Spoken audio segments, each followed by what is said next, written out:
जहां एक तरफ यूजीसी को लेकर बवाल मचा हुआ है, वहीं उसी बीच सुप्रीम कोर्ट ने यूजीसी के नए नियमों पर रोक लगा दी है और साथ ही केंद्र सरकार को नोटिस जारी कर जवाब भी मांगा है।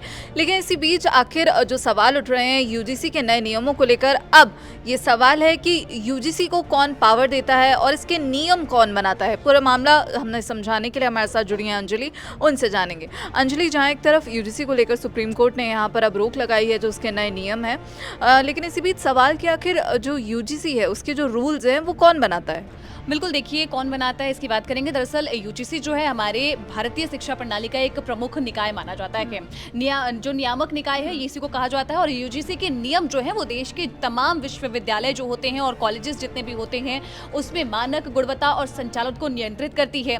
अब यहाँ पे जैसा कि आपने सवाल पूछा कि आखिर इसको पावर कौन देता है, तो दरअसल यूजीसी का जो सबसे पावरफुल अधिकारी होता है, सबसे पहले ये बता देते हैं, अधिकारी जो होता है वो चेयरमैन होता है। और जो चेयरमैन होता है वो इसी आयोग के नीति निर्माण, रेगुलेटरी और ओवरसाइट जो भी संस्थागत सुधार है, गुणवत्ता है, इन सब चीज़ों का वितरण करता है। और ये सारे फैसले जो है यहाँ पर चेयरमैन की ओर से किया जाता है। अब कि ये इस जो भी कहा जा रहा था, जब से ये नया नियम लागू हुआ तो कहा जा रहा है कि मनमानी चल रही है यहाँ पर यूजीसी की। तो आखिर अगर ये मनमानी है तो ये, लेकिन मनमानी नहीं है, इसका पूरा जवाब जो है कानून के तहत में है। दरअसल बता दें कि इसका जवाब छुपा है यूनिवर्सिटी ग्रांट कमीशन एक्ट 1956 में। यूजीसी की जो स्थापना है वो संसद के द्वारा बनाए गए यूजीसी एक्ट 1956 के तहत हुई थी। और इस कानून का जो मकसद था वो ये था कि देश के जो भी विश्वविद्यालय हैं और कॉलेजेस हैं उनमें शिक्षा के स्तर को, उसके स्टैंडर्ड को अच्छा किया जा सके और एक तय किया जा सके और उनमें समानता लाना। ये एक पूरा हायर, जो भी पूरे हायर एजुकेशन सिस्टम से, यहाँ पर खासतौर पे हायर एजुकेशन सिस्टम के लिए इसको बनाया गया था और कोऑर्डिनेट करने के लिए बनाया गया था। तो यहाँ पर देखा जाए तो यूजीसी जो है कोई निजी संस्था नहीं है, बल्कि संसद के कानून से बनी हुई एक वैधानिक बॉडी है। अब जिस कानून के तहत इसको पावर मिलती है, अगर हम उसको बात करें तो सबसे पहला है यहाँ पर यूजीसी एक्ट 1956 के सेक्शन 12 की बात कर लेते हैं।